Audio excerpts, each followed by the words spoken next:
जब वेदांत 26 साल का था तब वो अपनी लाइफ में काफी एक्टिव रहता था। हर चीज उसको एक्साइटेड लगती थी। वेदांत ने अनु, जो उसकी गर्लफ्रेंड थी, उससे शादी कर ली। काफी अर्लियर डेज में वेदांत और अनु काफी रोमांटिक थे and they get intimate quite frequently. लेकिन आज वेदांत 32 साल का है और अनु की एज भी 31 है और दोनों मैरिज चला रहे हैं। वैसे पेपर्स पे तो दोनों हाई प्रोफाइल जॉब करते हैं, लेकिन घर आके ढंग से एक दूसरे से बात तक नहीं करते। इमोशंस की मानो अब दोनों की जिंदगी में ज्यादा जगह बची नहीं है। दोनों काम में इतना ऑक्यूपाइड रहते हैं कि last time they don't even remember कि वो एक दूसरे के क्लोज कब आए थे। और ये चीज दोस्तों दोनों के बीच इतनी दूरियां क्रिएट कर देती है कि इवेंचुअली वो अब बस रूम पार्टनर्स बन के रह गए हैं and there marriage is not going well. ये कहानी सिर्फ वेदांत और अनु की नहीं है, लेकिन इंडिया में बहुत सारे कपल्स आज कुछ इसी तरह की जिंदगी जी रहे हैं। अब जो ये वर्ड है मैरिज, ये सुनते ही सबसे पहली चीज आपके दिमाग में क्या आती है? बोरियत, frustration, judging yourself that you are not enough.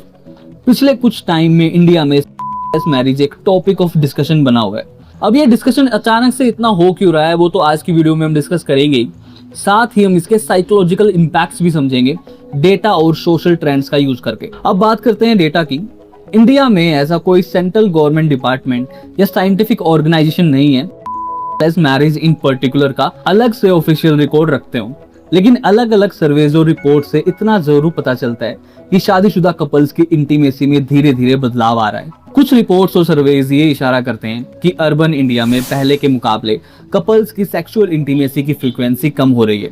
कई मीडिया रिपोर्ट्स के मुताबिक काफी अर्बन कपल्स हफ्ते में एक बार से भी कम फिजिकल रिलेशनशिप बना रहे हैं।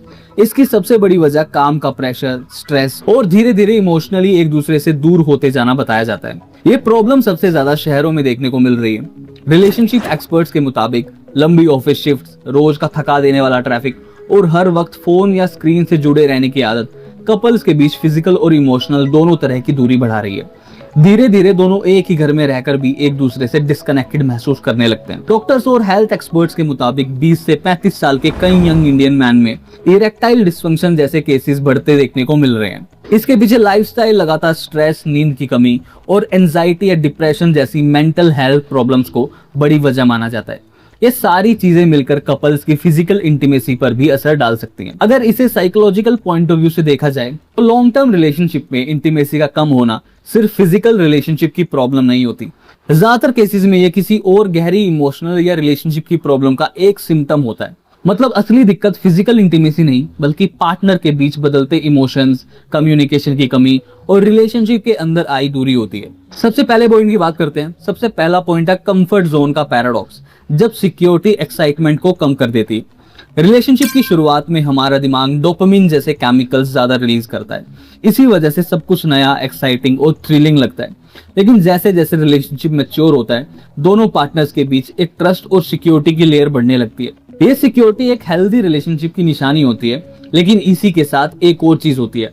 धीरे धीरे पार्टनर हमें पहले जैसा नया या मिस्टीरियस नहीं लगता, बल्कि हमारी रोज की जिंदगी का एक नॉर्मल हिस्सा बन जाता है। जब हर चीज रूटीन और प्रिडिक्टेबल हो जाती है तो दिमाग का एक्साइटमेंट वाला सिस्टम धीरे धीरे कम एक्टिव होने लगता है।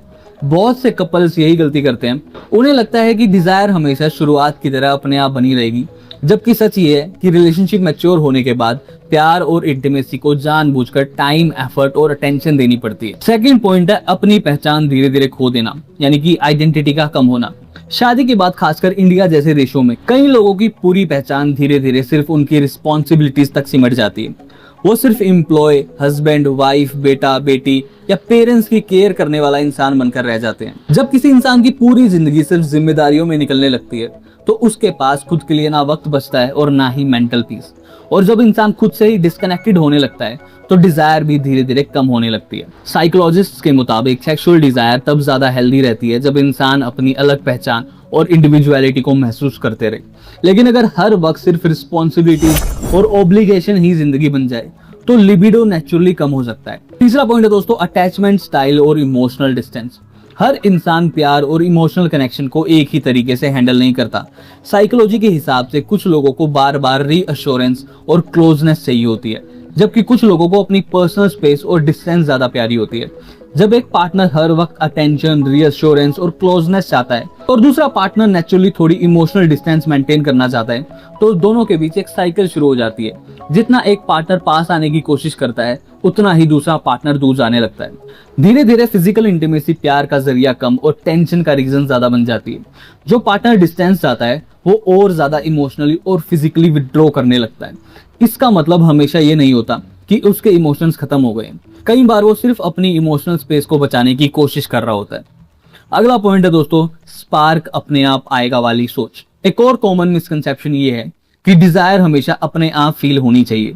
बहुत से लोग सोचते हैं कि अगर नेचुरली मूड नहीं बन रहा तो शायद रिलेशनशिप में ही प्रॉब्लम है। लेकिन रिलेशनशिप एक्सपर्ट्स के मुताबिक लॉन्ग टर्म रिलेशनशिप में डिजायर हमेशा स्पॉन्टेनियस नहीं होती।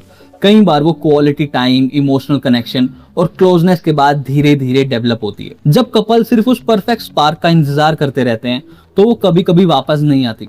फिर लोग सोचने लगते हैं कि शायद प्यार खत्म हो गया है या हम एक दूसरे के लिए सही नहीं है, जबकि असल में रिलेशनशिप को बस थोड़ा कॉन्शियस एफर्ट और अटेंशन चाहिए होती है। चलिए दोस्तों बात करते हैं की factors contributing to the trend. Experts के मुताबिक आज के टाइम में कई प्रॉब्लम एक साथ मिलकर कपल की इंटीमेसी को अफेक्ट कर रही है, जैसे डबल बर्डन और थकान, खासकर उन फैमिलीज में जहां हस्बैंड और वाइफ दोनों काम करते हैं। ऑफिस का प्रेशर और घर की जिम्मेदारियां मिलकर उन्हें पूरी तरह थका देती हैं। अगर साथ में पेरेंट्स या बुजुर्गों की देखभाल की जिम्मेदारी भी हो तो दिन के एंड तक ना टाइम बचता है और ना ही एनर्जी। इसका सीधा असर उनकी फिजिकल और इमोशनल इंटीमेसी पर पड़ता है। इसमें अगला पॉइंट है दोस्तों, परफॉर्मेंस प्रेशर और सोशल मीडिया का असर। आज सोशल मीडिया, मूवीज और वेब सीरीज में रिलेशनशिप को इतना परफेक्ट दिखाया जाता है कि लोग वही अपनी रियल लाइफ से कंपेयर करने लगते हैं। जब उनकी असली जिंदगी उन एक्सपेक्टेशन पर खरी नहीं उतरती तो कई लोग खुद को कमजोर समझते हैं या फेलियर महसूस करने लगते हैं। धीरे धीरे वो अपने पार्टनर से इमोशनली और फिजिकली दूर होते चले जाते हैं। अगला पॉइंट है बदलती सोच और एक्सपेक्टेशन। आज के टाइम में इंडिया में शादी सिर्फ बच्चे पैदा करने या एक फर्ज निभाने का जरिया रह गई है। साथ ही करियर और सेल्फ ग्रोथ पर ज्यादा फोकस होने की वजह से लोग ऐसी रिलेशनशिप में ज्यादा देर तक नहीं रहना चाहते जहां प्यार, इमोशनल कनेक्शन या सेटिस्फेक्शन की कमी हो। इसमें अगला पॉइंट है दोस्तों, मेंटल हेल्थ और लाइफस्टाइल का असर। ओबेसिटी यानी कि मोटापा, नींद की कमी, लगातार स्ट्रेस, एंजाइटी और दूसरी मेंटल हेल्थ प्रॉब्लम्स किसी भी इंसान की सेक्सुअल डिजायर को सीधा अफेक्ट कर सकती है। और जैसे जैसे ये हेल्थ इश्यूज अर्बन इंडिया में बढ़ रहे हैं, वैसे वैसे कपल्स की सेक्सुअल हेल्थ और इंटीमेसी पर भी इसका असर देखने को मिल रहा है। लेकिन रिलेशनशिप एक्सपर्ट्स एक और जरूरी बात भी कहते हैं। उनके हिसाब से इसे सिर्फ एक क्राइसिस या प्रॉब्लम के रूप में देखना सही नहीं होगा। सबसे पहले हमें इसके बारे में अवेयरनेस बढ़ानी होगी। आज के लोग अपनी नीड्स और प्रॉब्लम्स के बारे में पहले के मुकाबले ज्यादा खुलकर बात करते हैं। जो चीजें पहले चुपचाप सह ली जाती थी या नॉर्मल मान ली जाती थी, आज उन्हें लोग एक रियल प्रॉब्लम के रूप में पहचान रहे हैं। इसी वजह से ऐसा लगता है कि ये इशू बहुत तेजी से बढ़ रहा है, जबकि कुछ हद तक इसके बारे में अवेयरनेस और खुलकर बात करना भी बढ़ रहा है। तो एक तरीके से एक परसेप्शन क्रिएट हो रहा है कि ये प्रॉब्लम अब ज्यादा बढ़ रही है क्योंकि इसके बारे में लोग ज्यादा बातें कर रहे हैं। पहले लोग इस चीज के बारे में बातें ही नहीं करते थे, इसलिए इस प्रॉब्लम का पता ही नहीं लगता था। इसमें अगली चीज है चेंजिंग स्टेजेस। हर रिलेशनशिप एक जैसा नहीं रहता। शुरू के हनीमून फेज के बाद हर कपल का रिश्ता धीरे धीरे एक ज्यादा मैच्योर और स्टेबल फेज में पहुंचता है।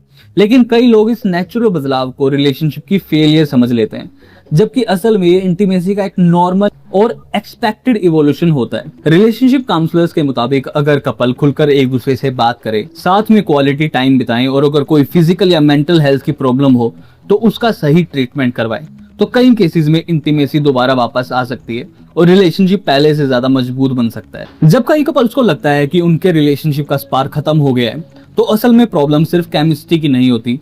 प्रॉब्लम ये होती है कि उन्होंने अपनी जिंदगी को इतना प्रेडिक्टेबल, इतना रूटीन और इतना कंफर्टेबल बना दिया होता है कि एक्साइटमेंट के लिए कोई जगह ही नहीं बचती। वो अनजाने में उसी चीज को खत्म कर देते हैं जिसने कभी उन्हें एक दूसरे की तरफ अट्रैक्ट किया था। सबसे दर्दनाक बात ये नहीं होती कि उन्होंने एक दूसरे को चाहना बंद कर दिया, बल्कि ये होती है कि धीरे धीरे दोनों अपनी अलग पहचान, अपनी क्यूरियोसिटी और अपनी इंडिविजुअलिटी खो देते हैं।